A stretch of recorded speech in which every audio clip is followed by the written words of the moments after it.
This is CBC Vancouver News.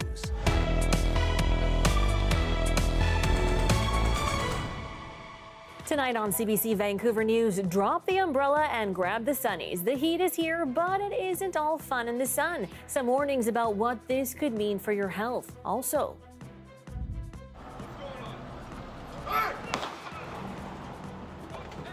a shooting on the island sends an officer and a suspect to hospital. And it just breaks me up how anybody could do that to an older man. A Musqueam Elder says his pleas for safe, livable housing have gone unheard. Good evening. Thanks for joining us. I'm Zahra Premji. Dan is away tonight. The heat has already started to build, and it's only going to get hotter. A special weather statement is in effect for much of BC this weekend, with temperatures expected to hit the low to mid 30s in some places. As Joel Ballard reports, experts are warning that this prolonged heat can have an adverse effect on both the environment and our health. The sun is out, which means Vancouverites are hitting the beach. And while it may be the perfect weather to feel the warm sand under your feet, experts are still warning the public to be prepared. Extreme heat can affect our bodies in lots of different ways. Most commonly leading to heat exhaustion or heat stroke. Those are times when our body gets so overwhelmed with heat that it starts to have problems in its normal functioning, and that can be life-threatening. Dr. Newhouse says it's important to be aware and have a plan in place if your home gets too hot. Visit friends, family, or a community center with air conditioning, and stay hydrated. The province, meanwhile, says it's prepared to respond with improved heat warning communications and buffed up paramedic staffing. We've taken the lessons certainly of the past, and we're in a much better position this year in terms of the upcoming heat that we're expecting to see over the summer. But experts are warning that this heat wave could also exacerbate ongoing environmental issues. It's extremely unusual to reach 30 degrees in BC in mid-May. And previous sunny stretches have already led to considerable snowmelt. Part of the challenge is that water has gone into the rivers, and so we see them quite full right now coming into this event. So there's not a lot of capacity to kind of absorb additional runoff, which could translate into flooding starting early next week as the heat melts more of the snowpack. On top of the potential floods, wildfires also continue to burn in BC, 41 in total, and the warm weather could make things worse. With prolonged heat, our fuels become more and more dry and more available to burn. Right now, Hill says vegetation in the south is green and harder to ignite. But in northeastern BC, where 3 wildfires of note are currently raging, conditions are much drier. Those fuels are still quite cured and quite susceptible to ignition. BC's heat wave is forecast to continue right through till Tuesday. Joel Ballard, CBC News, Coquitlam.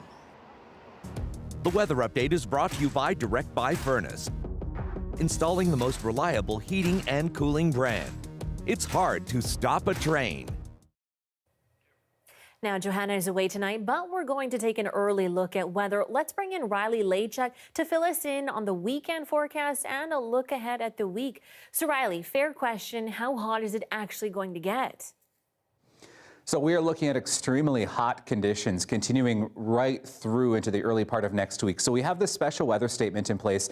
This is really virtually for the entire province, really 10 to 15 degrees above seasonal when it comes to temperatures through the weekend. And we're going to see the bulk of those temperatures really heating up as we get into Sunday and Monday. So the effects of this, not only heat-related illnesses, but also the freeze level will be significantly higher. And that will allow some of that snowpack in the mountains to start melting and in turn give us a flood risk across a good chunk of the province. The other part of the equation is the hot, dry weather and the wildfire risk. We've seen a lot of wildfires through Alberta, and we'll expect that risk to really intensify as we get into next week.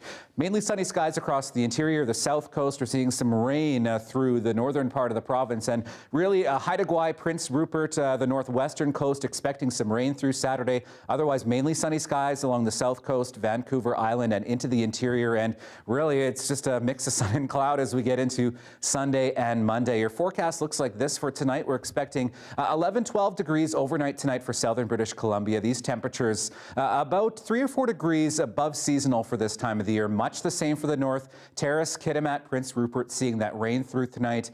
We'll see temperatures really warming up in the northeast tomorrow. The Peace region, Fort St. John, Prince George looking at temperatures in the high 20s, even cracking 30 in parts of southern British Columbia. Osoyoos, Kelowna, Kamloops into the 30s. Abbotsford, 31 degrees tomorrow under the sunshine. So really take care when you're outside through the day, through the weekend really, and into next week. So the temperatures here, 26, 27 degrees through the weekend. This is for Metro Vancouver, along the harbor, along the coast. The inland temperature is more like 31, 34 degrees as we get into next week. 23s for Tuesday and Wednesday, and really not much of a reprieve in terms of conditions, and no real precipitation in the forecast either as we get into the later part of next week. All right, thanks, Riley. Now, as we know, the hot weather, according to Riley, has really done no favors for wildfires already sparking across the province. The Peace River Regional District has issued an expanded evacuation alert for the Red Creek wildfire. This red area shows where there's an evacuation alert. This now includes an additional 451 addresses. This fire first started May 5th and is still growing. According to BC Wildfire, it is now about 27 hectares, or the size of roughly 6 Stanley Parks. The current evacuation orders impacting 61 properties still remain as well. You can head over to our website for this full look at this map and further location details, cbc.ca/BC. To Duncan now, where an RCMP officer and a suspect are in hospital after a shooting early this morning. It all started when a man allegedly drove his vehicle into a police cruiser around 6:30, injuring one of the officers. It happened in the RCMP detachment parking lot as they were preparing their cruiser for patrol. In the video provided by a witness, the man appears to be checking something in his back seat before turning toward one of the two approaching officers. What's going on?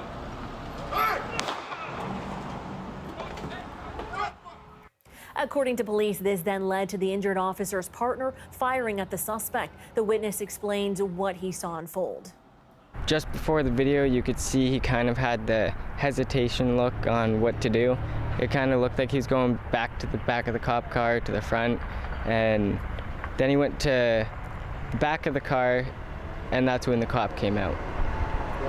And he pulled his gun out and shot him once, and after that, it was kind of just they had to apprehend him. RCMP tells CBC they're still unsure what the man's intentions were. The IIO, which is the Independent Police Oversight Agency, has taken over the investigation. Police say both the officer and the suspect have non-life-threatening injuries. Well, if you dined at McDonald's on Lougheed Highway and Boundary Road at the Vancouver border, Vancouver Coastal Health says there's been a possible exposure to hepatitis A. The dates run various days between April 19th to April 30th, as well as May 2nd to May 9th. The health authority says the risk of transmission to the public is low, but anyone who has had food at this location during this time should monitor themselves for symptoms, which can take 2 to 7 weeks to develop after exposure and last about 2 months. Now, the symptoms to look out for include fatigue, sick to your stomach, losing weight, pain on the right side of the belly where the liver is, fever, sore muscles, and yellowing skin and dark urine. It's important to see your doctor immediately if you're experiencing these symptoms. Well, BC's largest social housing provider is returning nearly $2 million of taxpayer money. The not-for-profit Atira is regrouping following an explosive report that revealed financial mismanagement at the organization's highest levels. Earlier this week, a forensic audit into BC Housing determined there was a conflict of interest between the Crowns Corporation's former CEO and his spouse, who is the CEO of Atira. The report cited millions given to Atira without proper documentation or oversight. The nonprofit provides housing for women and children fleeing violence. Along with the millions returned, Atira has opted to bring in a third party to review its policies and practices. Well, a Musqueam Elder says he has been forced into unsafe living conditions on the First Nation. The 76-year-old wants the band to help him find an alternative place to live, but so far there is no plan for him. As Angela Sterrett reports, he fears his health could be in jeopardy if he doesn't move soon. I wake up sometimes 3 o'clock in the morning, and I'm thinking, oh God, before I open my eyes, I just had this nightmare, and this repeating nightmare. Then I open my eyes, holy no, it is a nightmare. I am living this. This is what home looks like for Dunstan Campbell. I'll turn the light on so it get a little brighter in here. I'm living this, and it just breaks me up. How anybody could do that to an older man. But it wasn't always this way. Campbell helped build this home in 1981 and raised his kids here. He moved away in 1992 for work in Kelowna and rented his home out to non-Musqueam people. But in 2010, new tenants moved in, and 2 years ago, he found his home severely damaged. Now I come back to this, it's dilapidated. I couldn't believe how this could happen. 7 months ago, when the off-reserve home he lived in was sold, he reached out to the band for help. But instead, he was forced to live in his old home, he thought was by then condemned, with his tenant as a roommate. And I said, there's 2 trailers down here from the COVID. They call them the COVID trailer. Why don't you put me up in there till we figure what to do? And they laughed in my face. In an email to the CBC, Indigenous Services Canada said the band is responsible for the management of housing on reserve. It added that it provided $1.4 million in funding for housing projects to Musqueam over the past 4 years. However, the Assembly of First Nations says federal funding for on-reserve housing in Canada is woefully inadequate. 25% of those living on reserve live in overcrowded conditions. Musqueam Band Chief Wayne Sparrow wouldn't talk to the CBC on record, despite 3 phone calls and text messages. Campbell told the CBC both a private contractor and environmental health officers inspected the home and said it was not condemned. In a text, Sparrow told the CBC that the matter is resolved and the band is in consultation with Campbell. Just yesterday, Campbell said a band social worker provided 2 options of a safer home off reserve and asked for his preference. But there's still no timeline on that potential move. I've never seen someone live in this condition ever in my life in Musqueam. Gail Sparrow was the chief of Musqueam in the 1990s, who happens to be the sister of the current chief, Wayne Sparrow. With our state we're in right now, we could build in an emergency with our financial resources we have. I don't know why they aren't looking at that. That would be the answer, because we do have the resources in place. The Musqueam Band has not responded to a list of questions the CBC put to it. Angela Sterrett, CBC News, Musqueam.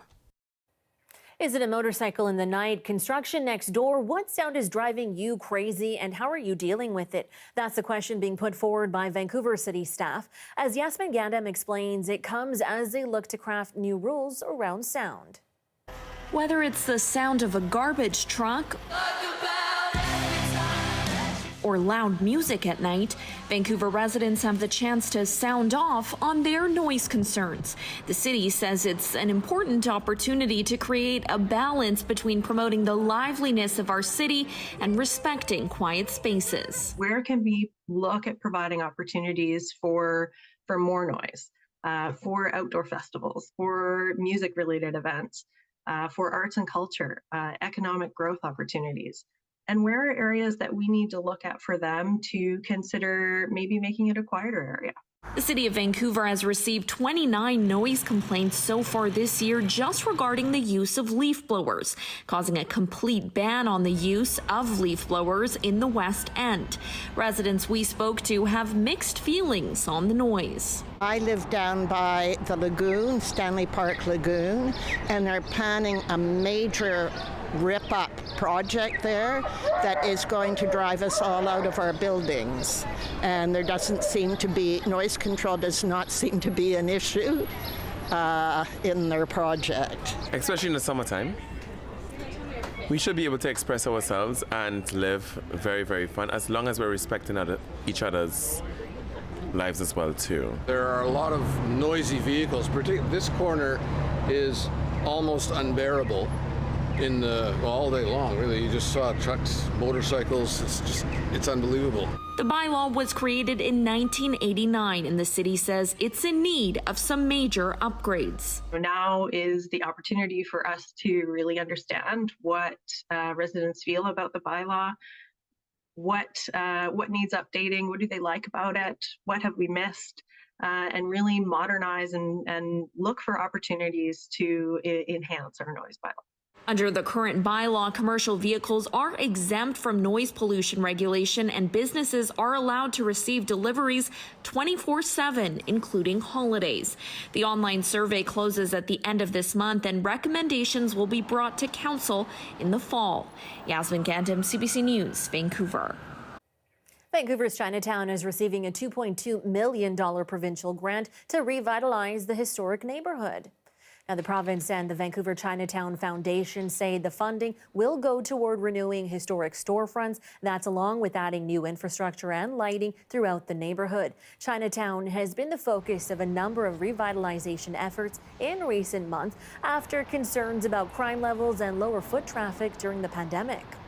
It has been a difficult last 4 years with the targeted anti-Asian hate crimes, social disorder, vandalism, graffiti, random attacks of violence, and being located in the epicenter of the worst mental health and opioid crisis in the country. Chinatown's business leaders say new non-Chinese businesses have given the community a boost, but the neighborhood must work to maintain its cultural heritage. This the track. So I have made this track by walking this. An icon in Vancouver neighborhood gives us his secret to success in his daily 10-kilometer walks. That's coming up.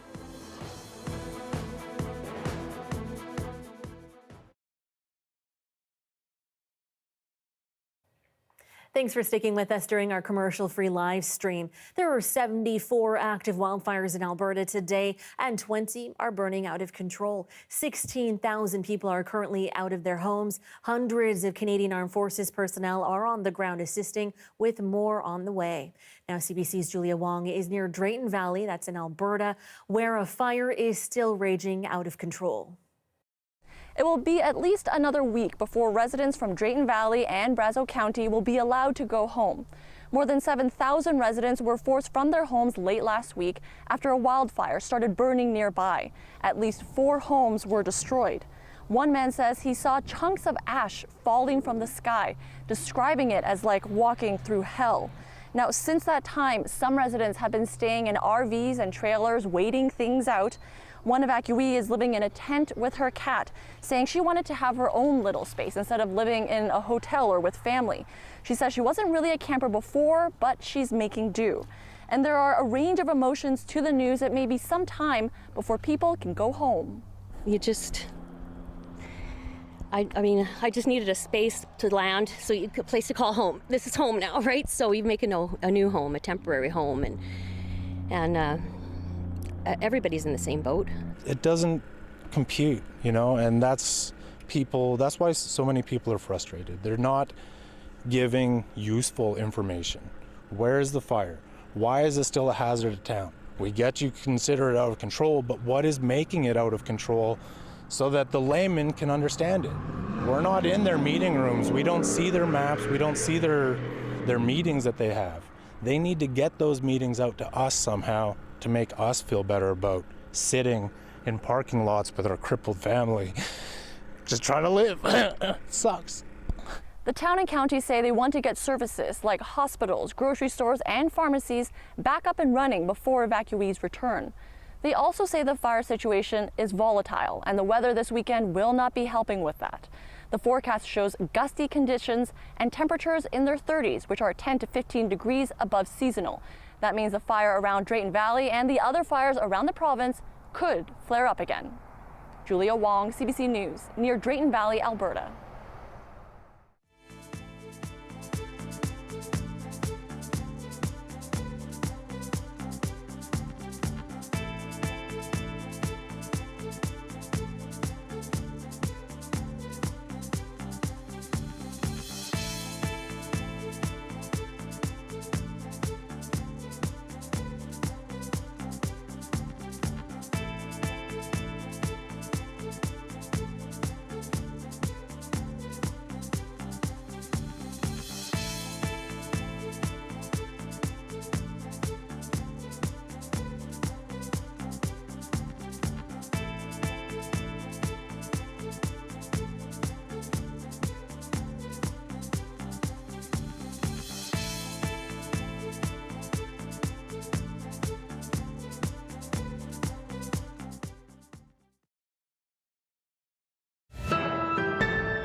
Well, for those who frequent South Vancouver regularly, the chances of running or really walking by this neighborhood legend are pretty high. His name is Dalvinder Tour. He is 69 and he walks 10 kilometers every day. Marie Zeidler caught up with him and found out the motivation behind his daily walks.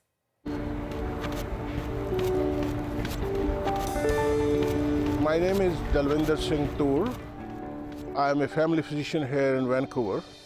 I'm clinical associate professor of medicine in UBC, and I every day come in this park to have my run, I would say, without fail. I have been doing for the last 30 years. I try not to miss whether it's sunshine or snow. If you count the days when I have missed maybe 15 or 16, only the days when I was sick or I was traveling.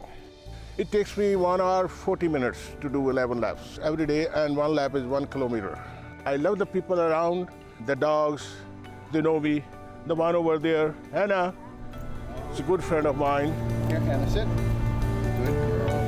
My name's Lee Iverson. We've lived across the street for about 15 years now and known Dr. Tour for, I think, 10 of that. For many years, it was with his dog, right? So he had a big black lab, and initially the lab would run with him, and then it would walk with him, and then it would stop and wait for him, and then no more.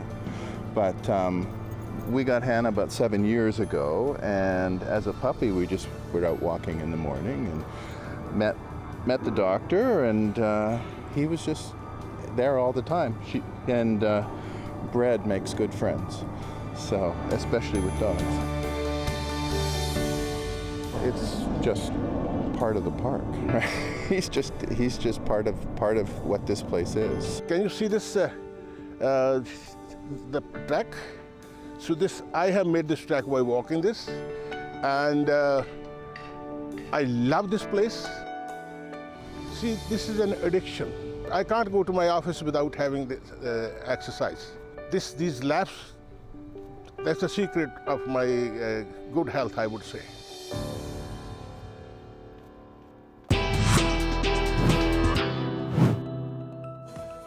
Ever wondered what it would be like to roam with the dinos? We'll give you a sneak peek after the break.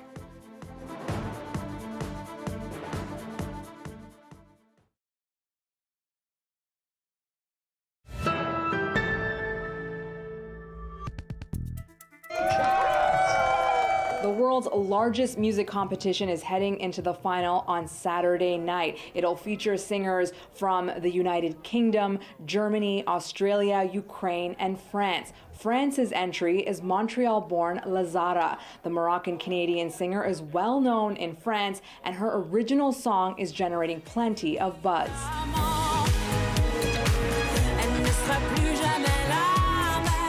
And she may get a boost when it comes to public voting, because for the first time, people in some non-participating countries are eligible to vote, including Canadians.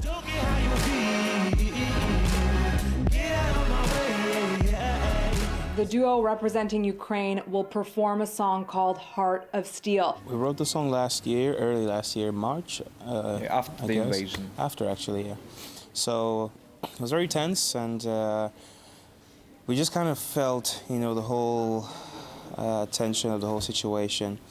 And we just kind of put how we felt and how every Ukrainian was feeling as well at the time. We just kind of put that into the song. We will not hear from Ukrainian President Volodymyr Zelensky, though. He had requested to submit a video message to the global audience, but dozens of international broadcasters rejected that idea, saying it would politicize the event and break the rules. Abby Kuodasin, CBC News, Berlin.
Land Back is a CBC original podcast where we uncover land theft in Canada and look at how Indigenous people are taking it all back. Land Back is out now on CBC Listen or wherever you get your podcasts.